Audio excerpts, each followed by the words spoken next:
Red బుక్‌లో జగన్మోహన్ రెడ్డి గారి పేరు ఉందో లేదో త్వరలో మీరే చూస్తారు. ఇది నారా లోకేష్ గారి స్టేట్మెంట్. వైఎస్ఆర్ కాంగ్రెస్ పార్టీ ప్రభుత్వ హయాంలో ఇళ్ల స్థలాల పంపిణీలో చాలా అక్రమాలు జరిగాయి, అవినీతి జరిగింది. ఆధారాలను పక్కాగా సేకరిస్తూ ఉన్నాం. ఆధారాలను పక్కాగా సేకరిస్తూ ఉన్నాం. చట్ట ప్రకారం చర్యలు ఖచ్చితంగా తీసుకుంటాం, వాళ్ళు తప్పించుకోలేరు. ఇది ముఖ్యమంత్రి చంద్రబాబు నాయుడు గారి స్టేట్మెంట్.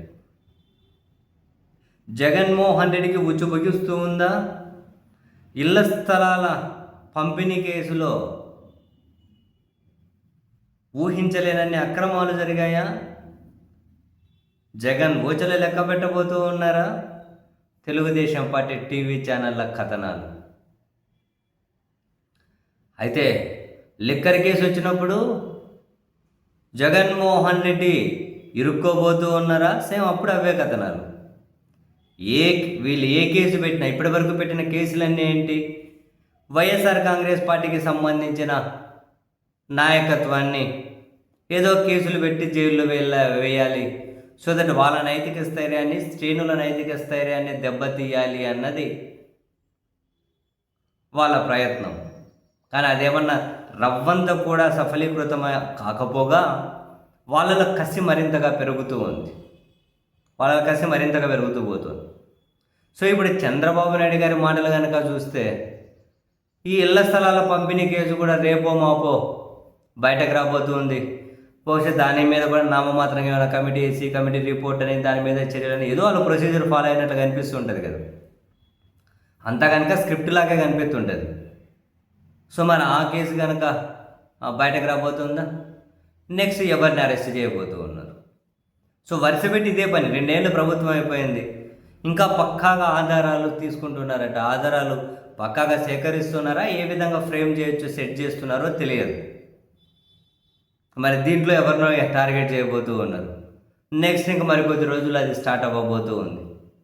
అండ్ వీళ్ళు ఢిల్లీ వెళ్ళిన ప్రతిసారి రాష్ట్ర ప్రయోజనాల కోసం అని చెబుతూ ఉంటారు, కానీ రాష్ట్రానికి ప్రయోజనం శూన్యం, సున్నా. మరి వీళ్ళ రాజకీయ ప్రయోజనాలు లేకుండా ఇంకేదో రాజకీయ కక్ష తీర్చుకునేకి వాళ్ళ మద్దతు కోసం ఏమైనా ఢిల్లీ తిరుగుతూ వాళ్ళ దగ్గర నుంచి ఏమైనా కొన్ని గ్రీన్ సిగ్నల్స్ కోసం వెయిట్ చేస్తున్నారేమో కూడా అర్థం కాదు. వెరసి వీళ్ళు క్లియర్ కట్ పిక్చర్ రాష్ట్ర ప్రజలకు క్లియర్ కట్గా చూపెడుతున్నారు. మేము అధికారంలోకి వచ్చింది రాష్ట్రం కోసమో మీకోసమో ఏమో చేయడం కథ పక్కన పెడితే, రాష్ట్ర రాజకీయాల్లో జగన్ను బలహీనం చేయాలి, వైసీపీని బలహీనం చేయాలి, వాళ్ళను పోటీ లేకుండా చేయాలి, మేము అసలు రాజకీయంగా మేమే అధికారంలో ఉండాలి, ఎల్లకాలం మేమే సీట్లో కూర్చొని ఉండాలి, దానికోసం ఏ స్థాయి కక్ష తీర్చుకోవడానికైనా పోతామని చాలా క్లియర్ కట్గా జనానికైతే పిక్చర్ చూపెడుతున్నారు వీళ్ళు. అది తప్ప ఇంకోటి కనిపించదు. నోరు తెరిస్తే ఇవ్వే, నోరు తెరిస్తే ఇవ్వే. మరి ఎక్కడి వరకు తీసుకెళ్ళి ఆగుతారో తెలియదు, రాష్ట్రాన్ని ఎక్కడ ఆపుతారో తెలియదు. తాజాగా ఒక వైసీపీకి చెందిన మాజీ మంత్రి ఒక ఆయన కామెంట్ చేశారు లోకేష్ గారిని ఉద్దేశించి. మీ మామగారి సినిమాలో ఒక డైలాగ్ ఉంటుంది, నాకు నువ్వెదురొచ్చినా నీకే డేంజర్, నేను నీకెదురొచ్చినా నేనే డేంజర్ అనేది ఒక డైలాగ్ ఉంటుంది.